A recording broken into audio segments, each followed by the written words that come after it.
Good afternoon and welcome to our NABS talk with the brilliant and inspiring Mo Gawdat. Now, if you don't already know NABS, we're the charity that supports the well-being of everyone in the advertising and media industries. We're here to help you thrive, whatever your situation. And there is nobody better to talk about thriving, especially in the face of adversity, than Mo Gawdat. Mo is the host of the hit podcast Slo Mo, a podcast with Mo Gawdat. He's author of the best-selling book Sold for Happy, and he's founder of 1 Billion Happy. Now, Mo was Chief Business Officer at Google X, where his tech experience inspired him to devise an algorithm for happiness.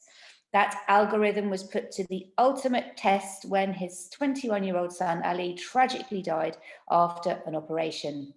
Mo started using his experiences to help others find happiness, even after the most desperate of situations. Well, Mo is now internationally known for his work on happiness, so we are super privileged to have him today. I personally am a massive Mo fan, and I know that a lot of you are as well. Now, today, Mo is going to help us reflect on our challenges, and he's going to reveal his secrets for finding silver linings even in a crisis.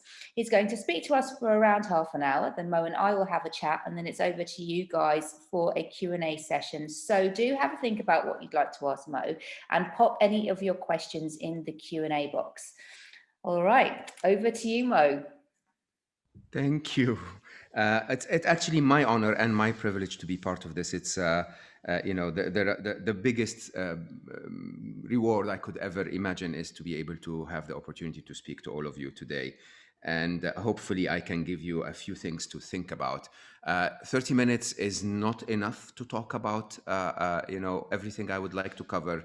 So I'll speak quickly, and I will hopefully leave more time for Q&A so that we can basically discuss the things that you specifically want to hear about. I'll start by saying the biggest observation of the time we spent in lockdown and in the pandemic is actually that it's probably the one experience that unified humanity most in my lifetime. It is, it's always been, we've always taken sides, if you want, as humanity. But if you look anywhere in the world, most places are suffering the same challenges, more or less. Most countries are in lockdown, more or less. Most countries are battling this unexpected virus that is completely paralyzing our way of life, if you want. Many of us, of course, are under economic pressure. Many of us are suffering the uncertainty of what's about to come. Some of us are engaging in conspiracy theories and making things a little more interesting. But all in all, you could probably say that more or less the stimulus that we've all been experiencing is more or less the same across the world. Having said that, you would actually recognize that the way people respond is not the same. Right, so some people are completely under pressure, completely almost depressed, if you want. In the UK, the statistics will say that 20% of people are closer to depression after the pandemic in the second wave, 30% in the first wave of lockdowns, and this is not something to ignore. Having said that, there are others, and many of my personal friends and guests on my podcast and so on, who are people that sort of understand happiness a little more, who will tell you, no, I actually didn't mind it at all. Or some of them will even say, I loved it. It was a very good time for reflection. It was good family time. I enjoyed the fact that I didn't have to, go on commute. I got used to working from home, and it had its pros and cons, but I'm enjoying it, and so on and so forth. I for one, I'm a person who was diagnosed with COVID twice. It is nasty, I will tell you. My startup struggled very, very much in 2020. It's definitely doing amazingly well now. And I was almost deprived of my way of life, which was to travel around the world and spread my message of happiness. And I lost significant sources of income as a result. But I will tell you, hands down, I believe it was the best phase of my life. I mean, we were talking before the start of the talk. to the team at NABS, and basically, I will openly say it was an amazing experience with all of the challenges, and I'll come back to the thinking that leads me to that at the end. But if something is so common across of us, all of us, so the stimulus is the same, but the reactions are not, then you have to ask yourself why. Why do some of us see it as a good thing and others not, when it's almost more or less the same thing? And the answer is very straightforward. The answer is the core of my work on happiness. It's not the events of life that make you happy or unhappy. As a matter of fact, most of the time, the events of life are irrelevant. And you can easily see that, from my personal story in my late 30s, where I was, for some reason, probably the most fortunate person you've ever seen. I was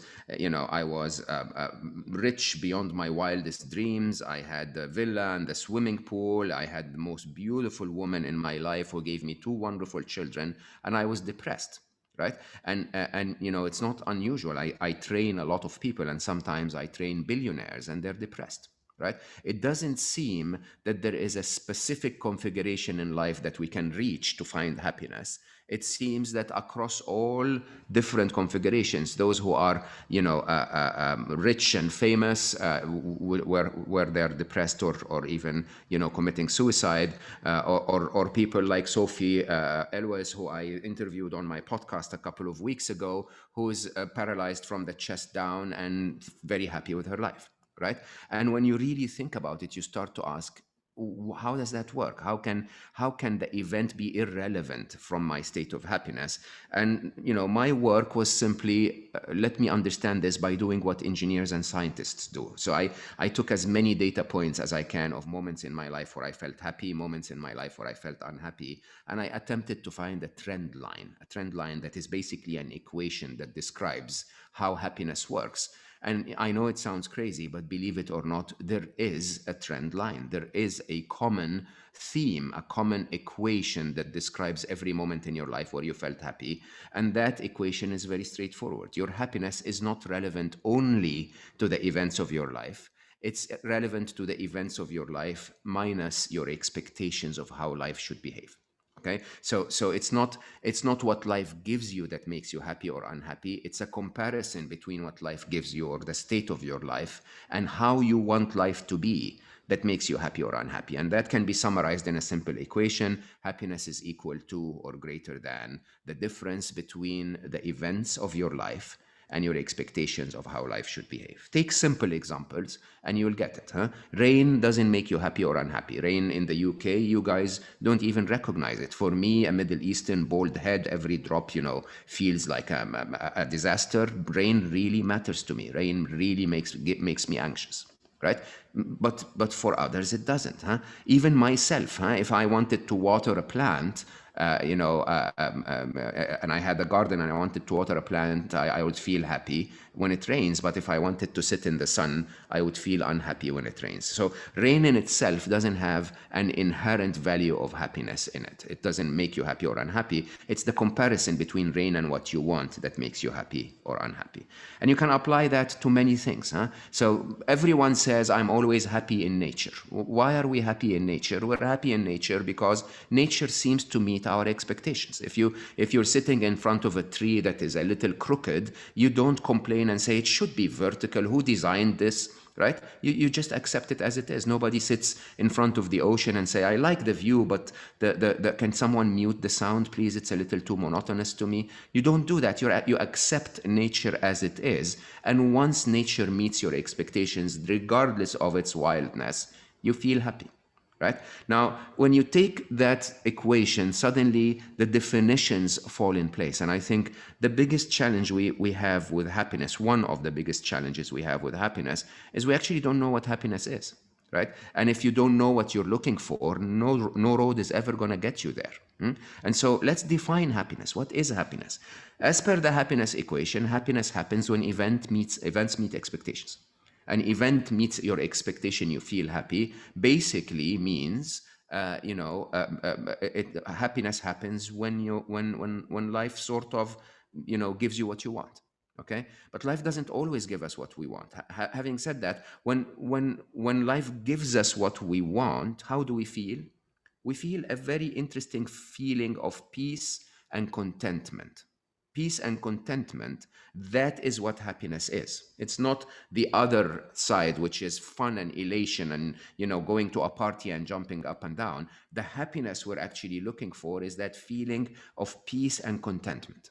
Okay, and that only happens when life meets your expectations. Of course, with that definition, you realize that the biological makeup of us humans actually conforms that to that strongly. When we feel that calm and peace, we get the happiness hormone that is known as serotonin, and serotonin is a calmer. It basically has one function, which is, I've checked the environment around me. I feel it's safe. Okay. So I'm going to inform my body that it is safe for me to engage my parasympathetic nervous system and accordingly start to digest my food, rest my body, maybe even close my eyes or reflect or sleep or, restore my muscles and so on and so forth. It's a state that is highly needed for a human to function, because without it, you're constantly engaged with, adrenaline and other stress hormones that are not allowing you to actually restore your body and restore your thinking and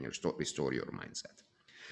This happiness state, being okay with life as it is, okay, finding that the events of life meet your expectations, has been highly diluted by the messages that people in the advertising industry and the media, I apologize for saying that, have been sending us for a while. You can't sell anyone the idea of peace is all you need, right? You have to tell people, hold on, you need peace and calm, but also you need to go to parties and you need to travel and you need to buy cars and you need to, be better looking than your neighbor and so on and so forth, because that's the way the economy performs. Okay. And so what happened over the years is that we started to replace genuine happiness, calm and peace, with what I call weapons of mass distraction.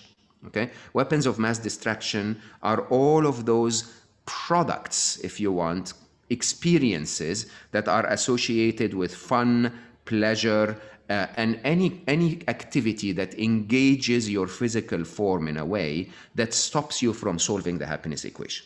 Okay. And interestingly, if you're not thinking about your happiness equation, your default setting is happy, right? So if you don't think about, and think about that, if you wake up in the morning and in those very few seconds before you start engaging your thinking about, oh, my boyfriend's annoying, my boss is horrible, the UK government has really done bad for us, all of those thoughts, those few seconds before you start engaging in that thinking, your state is calm and peace. You're just, I'm okay with everything. Nothing is wrong, right? And then you start thinking. And when we start going into those states, when it becomes too much and we're unaware of how we can restore our state of happiness, we start to replace happiness with fun. And fun is, I'll go out, go to the pub, have a couple of drinks, laugh with my friends, and basically not think about what's making me happy or unhappy anymore. And because of that, because I'm not thinking about it, I feel happy. The problem, of course, is that you wake up the next morning and the same reason that made you unhappy in the first place is there. So your brain engages again and says, hey, by the way, your boyfriend's annoying. We need to talk about that, right? And so it brings it up again. What do? You go to the gym. And you go to the gym and you're on the treadmill and your brain goes like, I need to focus on this. I don't want to die. So I might as well just, not think about my happiness equation for a while, and you feel happy. The minute you go back to hit the showers, your brain goes like, hey, remember the boyfriend? We want to talk about the boyfriend, right? And so that process, boyfriend or girlfriend, by the way, I'm of course not differentiating. That process, by the way, makes it look like fun is a bad thing. No, fun is not a bad thing. I have more fun than all of you combined. But fun, when used in that manner, is used like a painkiller. Okay, it's basically telling yourself, you know what, I don't really need to find that calm and peace. I don't really need to do the work. Instead, I will just distract myself a little. And basically, it's like painkillers. You take a couple of pills, and then a couple of hours later, the effect wears down. And so you need another couple of pills and another couple of pills. And then you go from, normal strength to extra strength and to maximum strength and so on. Right? And you can see that, huh? People who are so used to parties, after a while, the party doesn't cut it anymore. So they go from a party to a wilder party. People who find their, escape in sports, for example, they'll go from, running on the treadmill to extreme sports to jumping out of an aeroplane.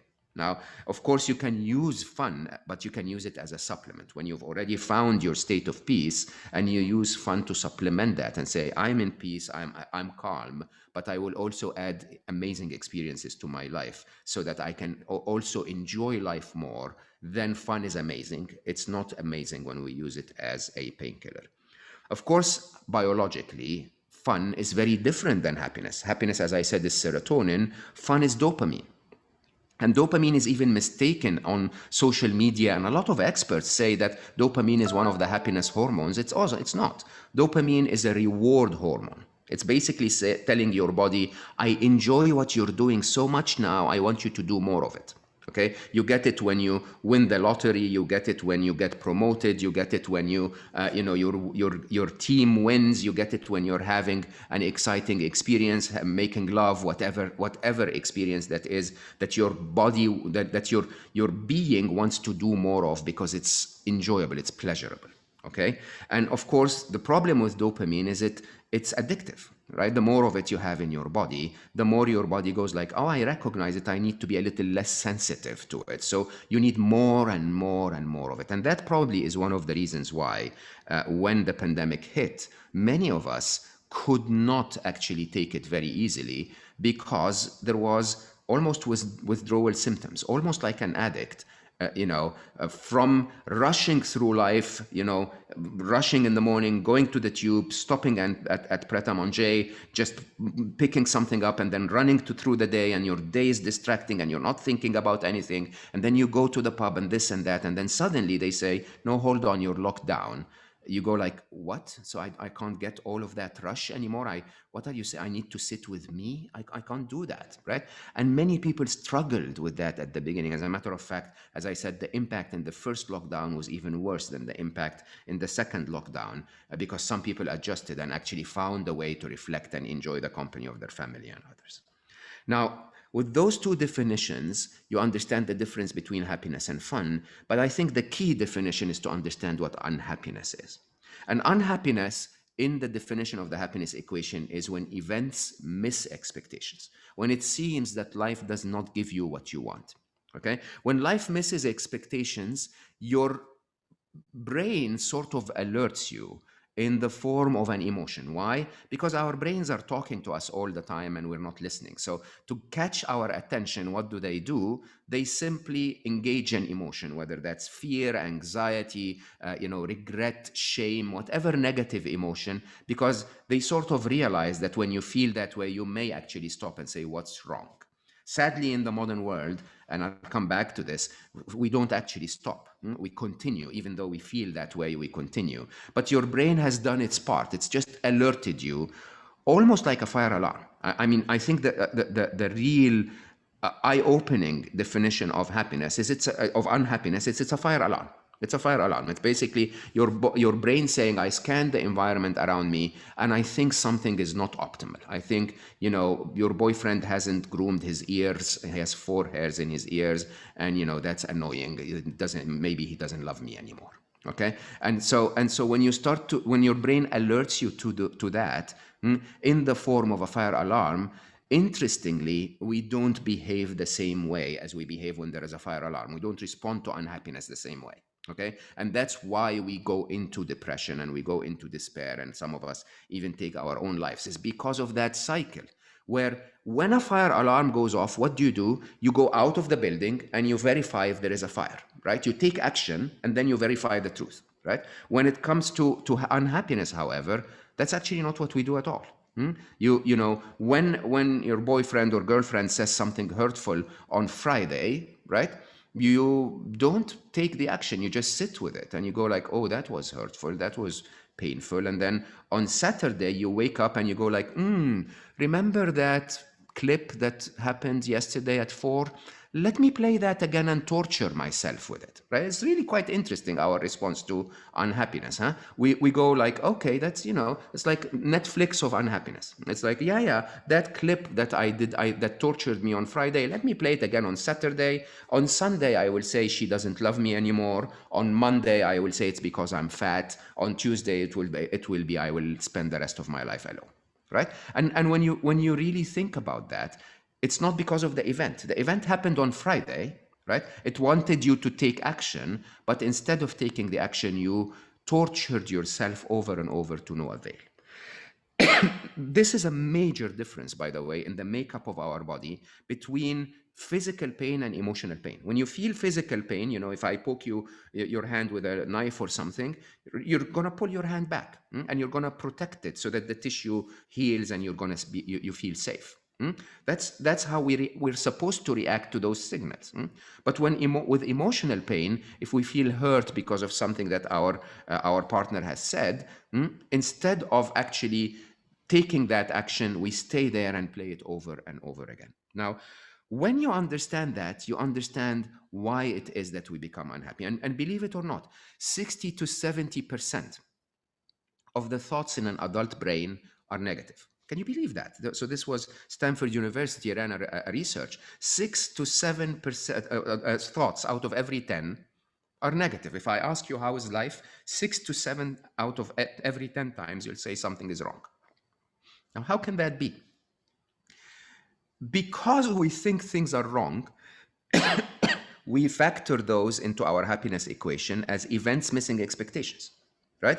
And we feel unhappy. How can that be? How can 60 to 70% of your thoughts be wrong when 60 to 70% of your life isn't? I mean, think about it, huh? Is it even conceivable that 60 to 70% of your life is wrong? If 60 to 70% of your life is wrong, you wouldn't be with us. You wouldn't have the device that you're connecting with us on. You wouldn't have the electricity that you needed to charge that device. You wouldn't have the internet connection. You wouldn't have a roof on your head. There wouldn't be, if there was a tiger attacking you right now and you're unsafe, you wouldn't have the time to join us. Okay? The reality of life, by the way, because we miss it, huh? Because our brain has that negativity bias. The reality of life is that 99.99999% of your life is on solid ground. Very few of us experience an earthquake, and when we do, we experience it for what, 10 minutes of our life? Right? How often are we sick versus how often are we healthy? I mean, one of the reasons why we are so alarmed about the pandemic is because it's the first pandemic in everyone's lifetime, right? Nobody that you know has ever seen another pandemic before. So when you think about that, you realize, oh, life is actually almost always pandemic free. It's those anomalies. Anomalies are the times when things go wrong are not 60 to 70% of life. They're a tiny percentage of life. And when you start to factor those things into your happiness equation, suddenly you realize, maybe I was mistaken. Maybe I'm unhappy for reasons that are not actually true.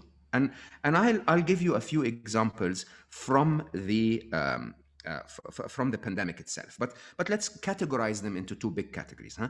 I believe we solve our happiness equation wrong most of the time. We think that the events miss the expectations because of 7 blind spots and 6 grand illusions.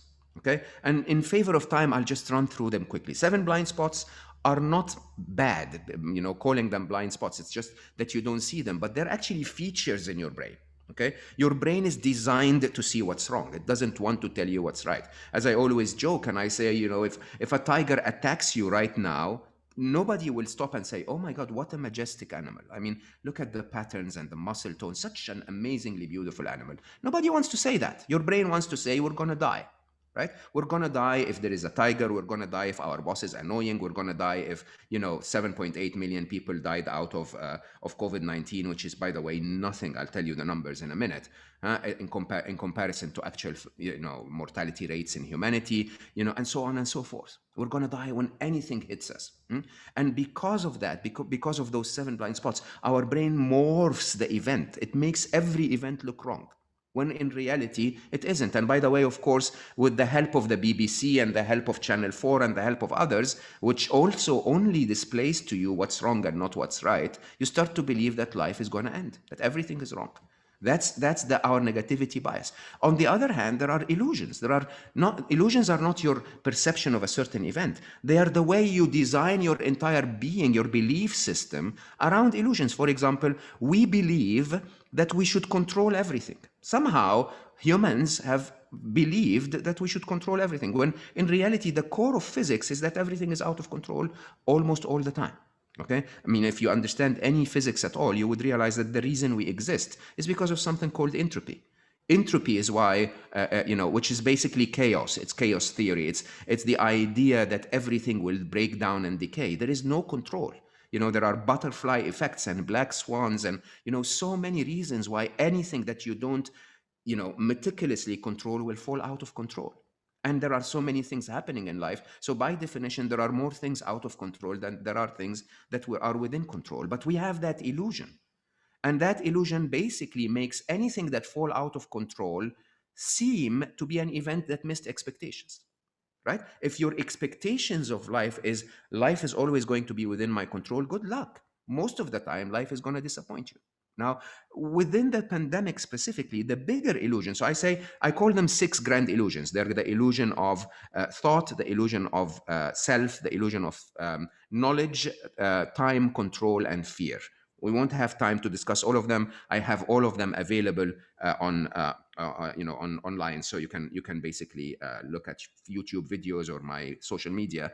But the idea is take that illusion of knowledge, and I think the illusion of knowledge is the biggest reason why we are so anxious and so unhappy about the pandemic. The illusion of knowledge basically says this: we know what we know, and it's true. Okay, but that's not true at all. Right? And so let me give you some facts. I'm rushing through my talk so that we have times for questions. They told us, I don't know who they is, but the human panic told us that this pandemic could end everything. Right? And so everyone needs to be scared. No, everyone needs to be careful is a different thing than scared. But let me highlight to you the truth. Okay? The truth is I am 54 years of age. That's, I was born in 1967. This is the first pandemic I've ever seen. And the truth is, if I was born in the year 1900, just so that you imagine, if I was born in the year 1900, I would have seen, by age 50, I would have seen World War I and World War II. I would have seen the Spanish flu and smallpox. Okay? If you combine all of those together, they would have claimed the lives of 968 million people by the time I reached age 50, out of a human population that never exceeded 1.6 billion. Okay, 968 million out of 1.6 billion. That means at least 1 of every 3 people that you know would have died to one of those causes. Now that's a disaster. Okay, take COVID-19. It claimed in 2020 the lives of 7.8 million people out of a population of 7.8 billion people. Okay, and when you really think about it, it wasn't the largest cause of death, even among respiratory diseases. As a matter of fact, heart disease, which kills 10 times more people than the COVID-19 killed last year, has been part of our life forever, and we don't even talk about it. Okay, the truth is, our picture of the situation is exaggerated. Okay. And, of course, governments want you to be in lockdown. They want you to be safe. They want you to take the right measures. I'm not blaming them for that at all. I'm blaming the media for the scare that happened around it. And I'm a Middle Eastern, so I'm now in Dubai, where life is going normal. Okay. What we have is, I visited my mom in Egypt, and in Egypt, people are almost not even wearing masks. And I asked, and I said, how can you do that? And they said, we get sick and we recover. Okay. And I said, what are you talking about? And they said, humans get sick and some of them die. This is the reality. This is the truth.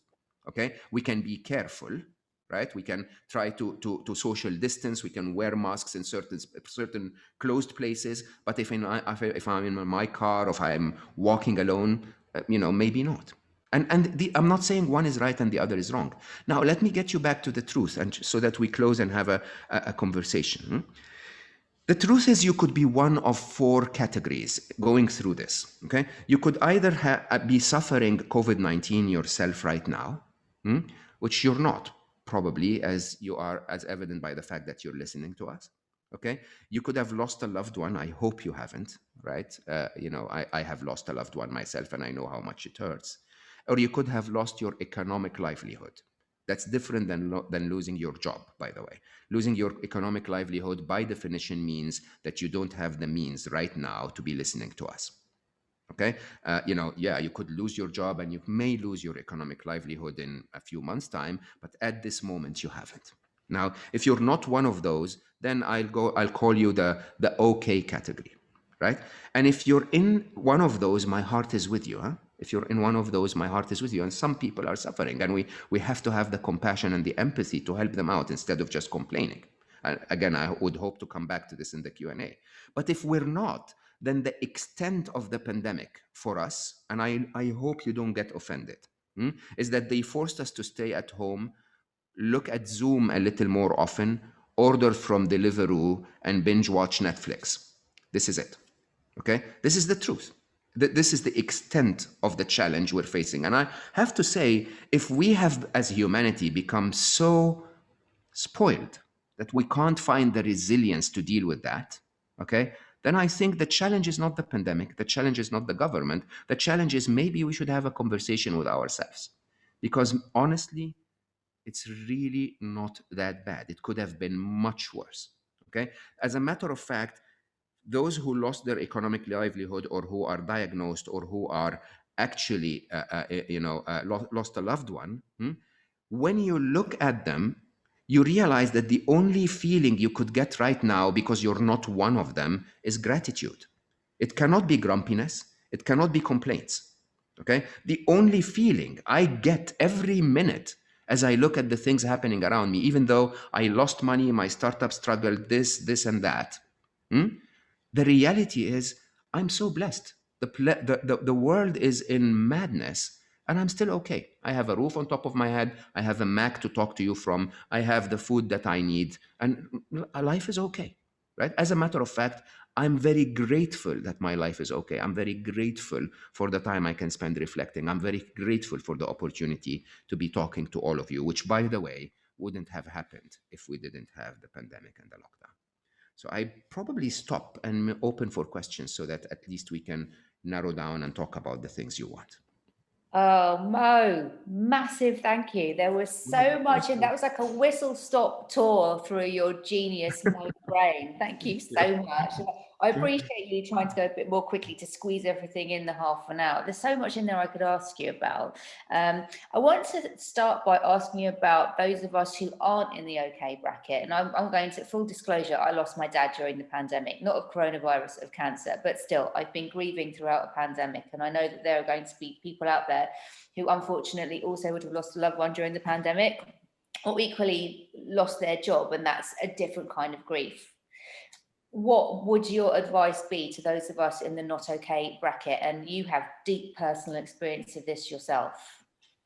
Well, first I hug you, and I'm sorry I didn't know. I will tell you openly, it's tough. I think you should grieve. I think you should cry. I still cry, lose about Ali, which I lost 6 years ago. Probably now I've managed to narrow it to once a week. But yeah, I mean, I love him. I love him and I miss him. But I have to say, it's not, it's not that I don't feel, the pain of missing him. There is a difference between pain and suffering. Okay. And suffering is the unnecessary pain that we create for ourselves. So losing a loved one, unfortunately, is the truth. Okay. I lost my son due to a human error, medical error, at his prime, 21 and a half years of age. And I sometimes ask myself, and I go like, you know, would I, shouldn't have he lived a little longer? And I keep asking myself, okay, so if he had lived to 31, would I have not grieved then? If he had lived to 37, would I have not grieved then? If he had lived to 67, would I have not grieved then?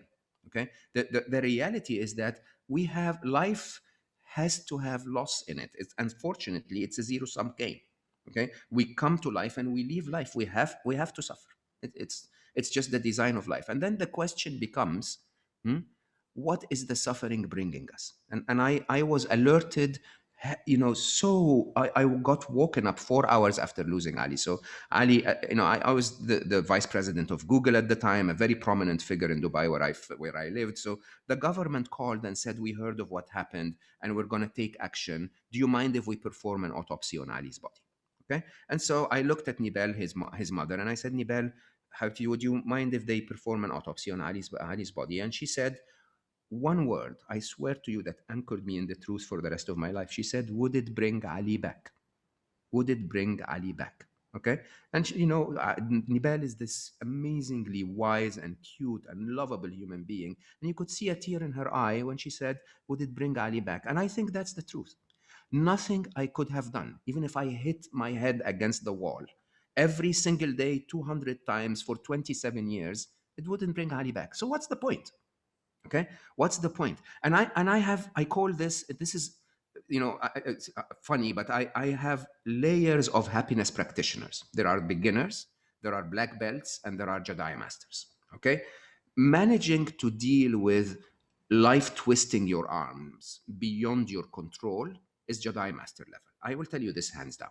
Okay, Jedi master level meaning, it requires something that I call committed acceptance. And committed acceptance is really, really like the top players in this game. Top players will understand that Ali is gone. I'm never going to bring him back. As simple as that. Okay. Or I lost my job. I'm not going to be hired in that company anytime soon. Right. It's a fact. It's done. So you can have one of two choices: complain about it or accept it. Accept it as the new baseline in your life. Don't blame life. Don't say, why me? That's a waste of your life. Just say, Ali is gone. Sad, really bad move, life. But it's the truth now. When I hugged him the last time, my life was here. My life now is here. Do I want to stay here? No, I don't. Okay. The acceptance part is, okay, I accept that I'm here. It's the truth. Can I now commit? Because by committing, I can make my life a little better, and the life of others, by the way, despite his absence. As a matter of fact, in my case, because of his absence, right? Can I commit a tiny little bit, maybe spread his message and what he told me, maybe make a few people happy, maybe make a few million people happy, and it doesn't bring Ali back. Understand that. The pain is still here, but it makes life a little better despite his absence. Now, that kind of committed acceptance is what I ask everyone who's found himself in this situation. Okay? As I said, it's Jedi master level, but it's the logical thing to do. Now, all of us others who haven't, I ask them to do two more things. Okay? One is I ask them for gratitude. You're not the one going through this, by the way. So, by the way, you should be very grateful about your life, even if your boyfriend hasn't groomed his ears, right? Because you don't understand how bad life can go, how painful it can become. And if you're not, don't be ungrateful because of something that you're missing in your life. Be grateful because of you avoiding all of the hardships, all of the hardness. Now, that's one thing. The other is have compassion. Go out there and hug those people, love them, talk to them, listen to them. Okay? Don't blame them for grieving. As a matter of fact, show up and say, would you like to cry on my shoulder? Right? That's how we should be, because between you and I don't mean to say that in a bad way, we will all have our hard moments. I had a guest on my podcast, amazing conversation, where basically he said the biggest indication of happiness is, do you have a circle of people around you who will be there for you, so that you will be there for, so that they are there for you when you need them. And I will say, this is just your reminder. This is your wake up call. Life can be harsh. If you're not the one being put through the grinder this time around, might as well just be grateful and have compassion. Thank you, Mo. Now, there are a load of questions coming in from everyone. So let's go to audience questions. And the first one is from Katrina, who says, total respect and alignment with this from me at the level of the individual. I'd be interested on your thoughts on how large organizations can reconcile supporting the state of happiness within the culture with the constant drive for profit and growth. How do you feel about this? And this is something I I want. love this, Katrina. This is a fantastic question. So I worked 12 years at Google, and we offered our employees sushi at lunch, and we had game rooms and stuff like that, not because we were nice. Okay, that's because we were very, very, very aware that happiness is the biggest productivity element in any organization. Basically, people. So Stanford again ran a research that said up to 30% more productive. People who are happy are up to 30% more productive than those who are not. And of course, you can guess that, huh? They are not wasting brain cycles complaining about the coffee machine. They're not wasting, the time of their colleagues. Everybody loves them. Their customers want to do business with them. They're engaged. They're creative, right? This is by definition, when you are happy, you're bringing something to work that nobody else can. And when you really think about it, your employees' happiness or your team's happiness makes everything much simpler, much easier. And I was a very, very senior executive. I was the chief business officer of Google X. And people who have worked with me will tell you, every time I hired a VP or a senior director or a manager in my younger years, the first conversation I had with them was very straightforward. I said, I'm not responsible for the business. You are. I'm responsible for you. If you get the business, I'll make you very happy.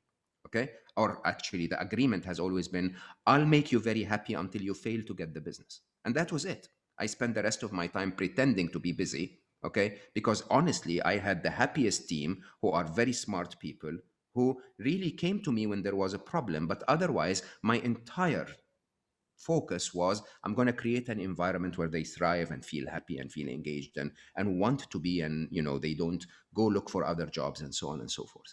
Now, to answer Katerina's question more precisely, if your organization is not making you happy, there are one of two ways you can go around that. You can try to champion it. Okay, and I will tell you, the one indication you're looking for is the boss grumpy or not. If the boss is grumpy, there is no hope. Okay, if the so it's interesting, you can't give what you don't have, huh?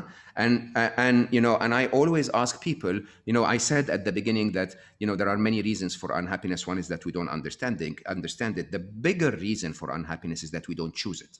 We don't choose happiness. Okay, and what I normally tell people is, I have never spent more than 6 months of my life in a job that I didn't enjoy. Okay, that doesn't mean that I jumped ship immediately. When I realized that this wasn't making me happy anymore, I openly spoke to my boss. Okay, I said, I'm probably going to change within the next few months. And then I started looking. And it was as open as that. Sometimes I looked within the same organization, and sometimes I looked outside, but I never wasted time in my whole life. Is what I have. I never wasted that on jobs that I didn't enjoy. And when I interviewed for jobs, I didn't interview for more money. I interviewed for places that made me happy. And you may think this is stupid. No, it's not. Because when I worked at places that made me happy, I became so good at what I did that I made a lot of money. Okay. And that's actually not a bad strategy at all. Yeah, it sounds pretty good to me. We've got a question from Izzy, who says, I think everything you're saying is so inspirational and it makes a lot of sense. Do you think we can go too far with toxic positivity? How do you toe the line between that and rebalancing our expectations? Yeah, toxic positivity is not about balancing our expectations. Toxic positivity is to try to appear happy when you really are not. Okay, and yes, it is toxic. Okay, and it's not positivity. And I will tell you openly, if you're the one spreading a toxic positivity, think of yourself as evil. Okay, and if you're the one receiving it, just understand that nobody's life is what it appears on Instagram. Okay, don't be silly. Seriously, we're humans. We're full of blood and sweat and mucus. Our butts are not that amazing. Okay, it's as simple as that. And even those who really have those amazing butts, they have them for 3 years. I had a six-pack at a point in my life. I know you can't even believe it anymore, right? The truth is, we have We can't blame others for what they spread. We have to blame ourselves for what we receive. Okay, and the example I regularly give is this. I have not watched a horror movie for the last 15 years. I've not Oh, lost me a, either. I yeah, hate them. absolutely. Absolutely. Why? I mean, what's the point? Huh? I haven't watched a violent movie for the last 11 and a half years. Okay. Unless it comes heavily recommended, something like Inception, as a movie that will actually engage my mind and make me learn something new. I will wait for 3 recommendations and then I will watch it and condemn the violence still. Okay, but the idea is this is a choice. I haven't watched the news, by the way, since April 2020. And you'll ask, how do you live like that? When there is a lockdown, my friends text me. That's all I need to know. I know when I was in Montreal in the second lockdown, somebody said, can you believe it's code red tomorrow? I said, what is code red? They said, wear a mask and all restaurants closed. I was like, okay, that's it. That's all I need to know, right? I don't have to watch someone giving me 24 hours of programming on the news trying to give me anxiety. Now, all of these are my choices. I don't have to believe what I see on Instagram. I don't have to believe all of the toxic positivity and so on and so forth. Now, having said that, spreading positivity is amazing. As a matter of fact, the topic of my next book is about artificial intelligence. But I actually believe that the answer to our future is actually spreading genuine positivity.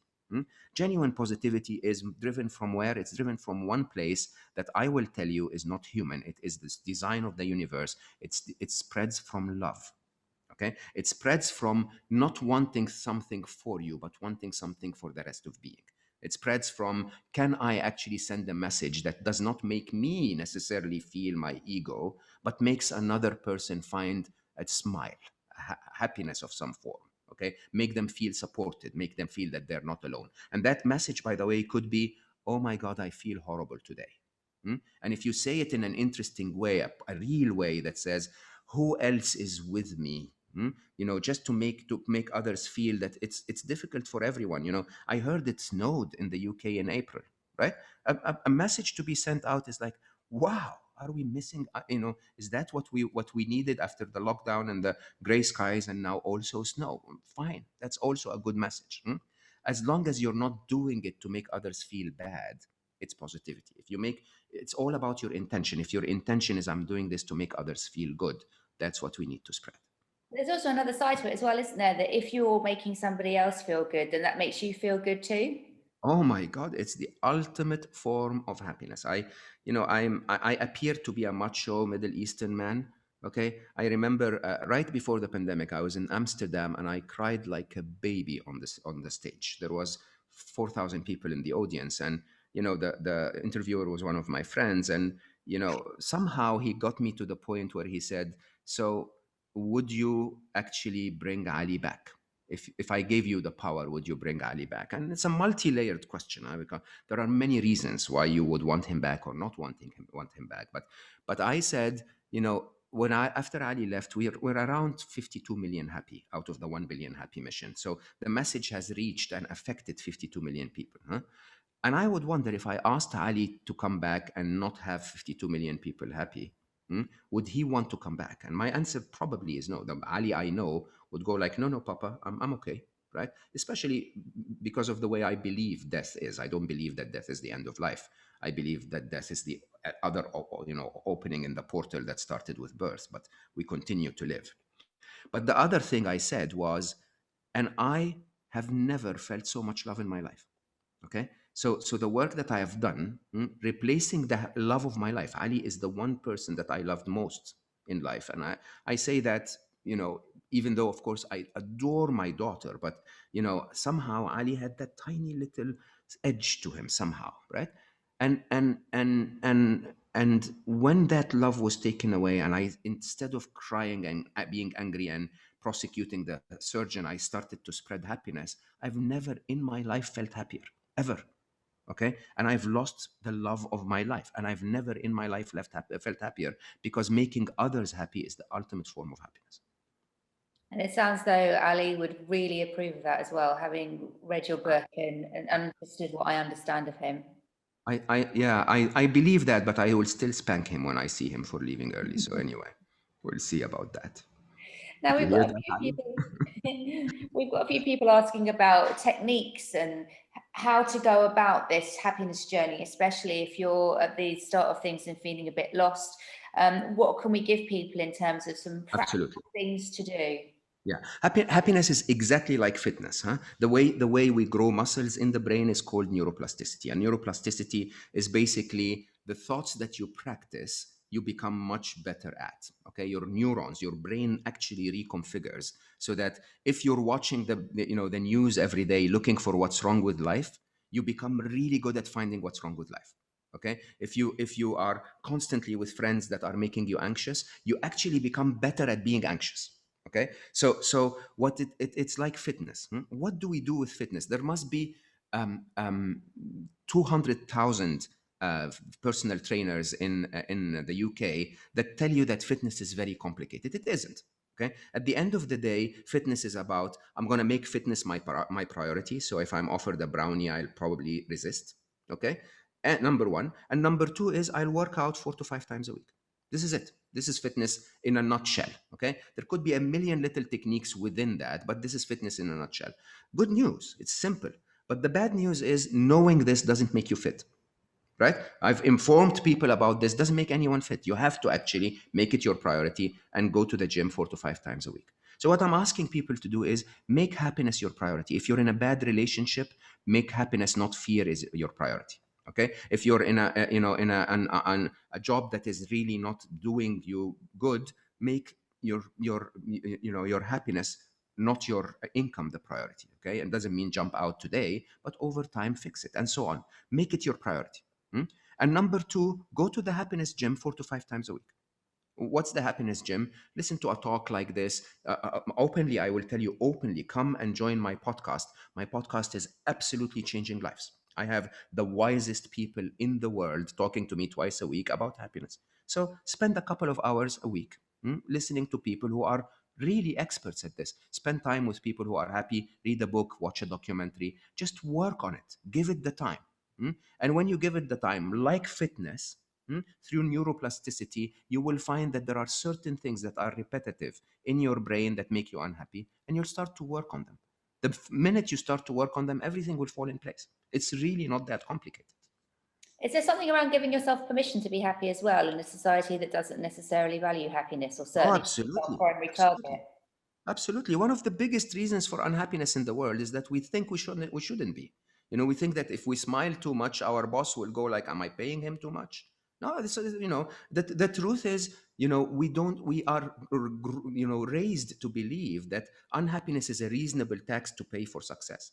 It's not. As a matter of fact, the only reason I succeeded is because of my happiness, is because I made others happy. There are other alternative paths in life where you can use happiness to your advantage. Now, happiness, by the way, is also like health. It's your optimum state of performance. If you feel that you're starting to catch a flu, what do? You stop. You take vitamin C. You rest. You stay warm. Why? Because being unhealthy is not optimal for your ability to perform at work or at life or being with people. Similarly with happiness. Okay, but yet we don't allow ourselves the permission when we feel unhappy to do the same thing that we do when we feel unhealthy, right? And we have to start changing that. We have to realize that being happy is not just for me, it's for everyone around me. It makes my entire surrounding better. Okay, it's something that you should even look at as a charity. It's like, when I'm happy, I'm doing others a favor, right? Instead, I mean, think about it. Who wants to be around that grumpy face all the time, right? Just find a way to make yourself happier. Invest in it. I can't think of a better note to end on, Mo. I mean, what can one say after that? If anyone's not feeling very chirped up at the moment, then I don't know what's wrong. Mo, you've been absolutely fabulous and so Thank you. insightful and inspiring, and you could talk to us all day, and we could all ask I you would something. love to, so let me say one last thing. So I know this sounds really weird, but I do answer every message I get on social media. So if I haven't got to your question, please find me on, I think Instagram is the easiest way, Mo_Gawdat, and I will absolutely promise you I'll answer you. I mean, it may take me a bit of time, but I will absolutely get there. And yeah, take charge. Really, life is not that bad. It's not worth the unhappiness. Brilliant. Thank you so much, Mo. Everyone is now rushing to their Instagrams to Oh my God. send you messages. So have a brilliant week answering everyone's questions on Instagram. And just I will. thank you. I will. And personally, it's been a real privilege to speak to you as well. And I know we're all feeling really bolstered up by your talk. So many people coming through in the chat saying thank you so much. It was absolutely brilliant. So huge thank you, Mo. I'm really sad that that's all that we've got time for, but it was a really brilliant, inspiring and insightful hour. My key takeaways are all around acceptance and expectation, and just being a bit more go with the flow, I think, as Absolutely. opposed to expecting That's a things to game. be a certain way, and that it's okay to be happy and to grieve at the same time as well, which is like a really personal takeaway for me. So thank you, Mo. Now, if you want to hear more from Mo, and yes, we all do, check out his podcast, Slo Mo, and his book, Solve for Happy, which I'm currently reading. And it's an excellent bedtime read because it just gets you to sleep in a really lovely state of mind. Now, if you've enjoyed this talk, do please consider donating to NABS because we can only exist with your support. We're a charity and we need your help more than ever. Last year, we experienced a 35% rise in requests for our services, although we suffered a 1.1 million loss in income due to the pandemic. Well, we'd love your help in addressing that balance. So please visit justgiving.com/NABS to donate. And if today's brought up any issues for you, or you just want to find out how we can help to support your wellbeing go forward, do check out our website, nabs.org.uk. You'll find out details about our advice line, our coaching sessions, our talks, and more. And just a huge thanks again, Mo. I'm just so delighted that you Very, joined very us welcome. today. It's been absolutely brilliant. It's my honor and my pleasure. Thank you for having me. Thank you so much. All right. Thank you, Mo. Take care, everyone. Bye.